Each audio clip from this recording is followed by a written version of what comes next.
So, I mean, you're all studying. You're international students. You meet Canadians. They, if they wanted to understand the experience of international students a little bit better, what would you recommend to the average Canadian in Kingston to be a little bit more empathetic to your experience here? Is there anything?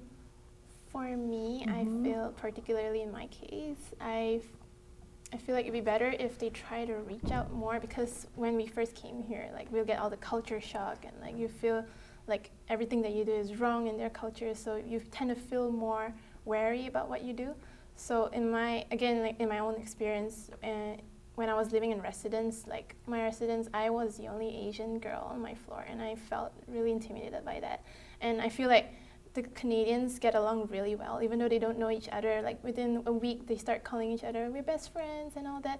And I feel really left out. And like, I feel like is there something that I do in my culture that makes them not want to talk to me? And like, I feel like they're more open to each other as well, as opposed to like an international student. Like they feel more connected to maybe their own Canadian friends also. So I felt kind of left out in the first year, and yeah, I struggled a lot in that. Yeah, that's tough. Yeah, and now it's better? No, it's better. It's getting better. And like, is that just because of time? That's why it became of time, and also because I understand maybe how Canadians work now. So I try to reach out more on my end as well. As opposed to first year, I try to be more reserved and like be scared of like what I do. Like, is this considered offensive in Canadian culture? And like try to be more in my own space. Okay. What do you think, Nasser? Yeah, there are some stuff that I think they're true, others that not quite. But I would say there is a thing with like passive aggressive. Yeah, that's a real thing.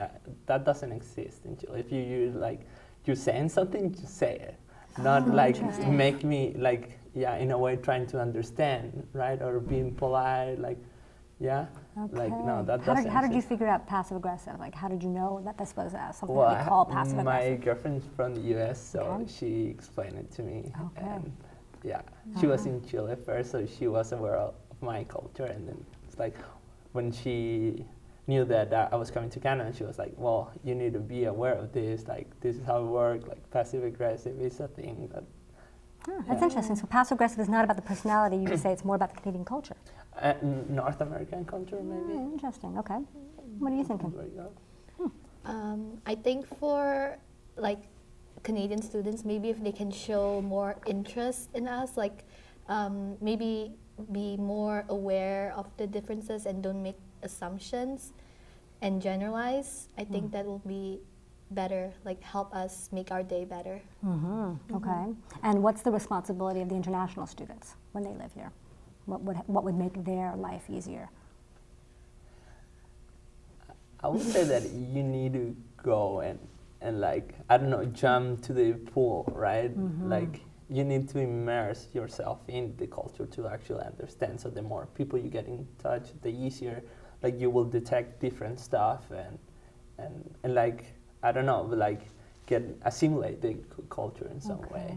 Okay. So I mean, that might be hard, but yeah, that's the only way to go out and meet people. So if you could take a little bit of your culture, take a little bit of Canadian culture and merge them two or combine them, do you have any ideas of how that would be like the perfect merging of culture, right? A little bit of Malaysian and a little bit of Canadian, what would it be? If you could take a little bit of Malaysian culture and a little bit of Canadian culture and mix it, what would that look like? What's a good way to merge the Well, there's lots of Malaysian things that you value, you like, and it's part of you. There are some things about Canadian culture that you like, so we can't have one or the other. If we could combine the two, what would that be? What would that look like? Take a little bit of Malaysian culture that you like, take a little bit of Canadian culture that you like, put them together, and what would it be?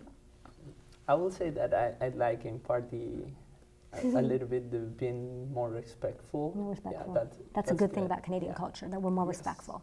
Yeah. Okay, and take I mean, Canada, it's a very multicultural country. Back in Chile, it's not. So like, you can tell immediately when someone it's a foreigner, right? Right. So yeah, and at least here, I mean, Canadians, at least they are aware of their people different, right?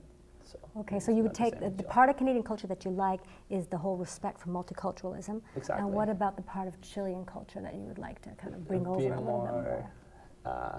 like that you're not faking insane stuff, right? That part of the passive aggressive, and like you're trying to say something but you don't say it. It's like, I mean, don't if you want to say something, say it. Don't like try to say something just to be nice and like A little bit more direct, a little bit more honest. Yeah. Okay.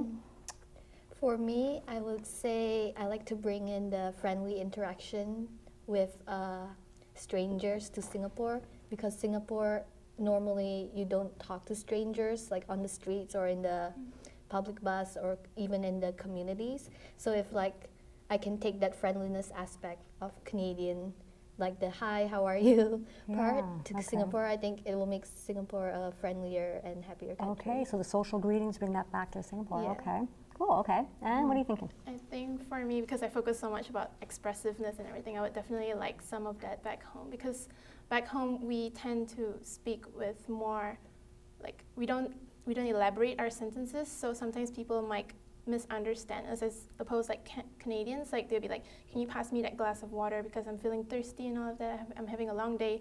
But back home we'll just be like, I'm having a bad day, just give me water, you know. But like some people may take that as offense, like, you know, you're being rude to me, but like you wouldn't know that they are having a long day. But we just don't, it's not our culture to elaborate on things. So I would like that back home. Okay. And what I like about Malaysian culture is the food. Like, it's a huge part of my culture, and we have this saying back home where food really brings people together back home, and people really travel far and wide for food back in my home country. Okay. Like, we travel hours just to have food and go back home.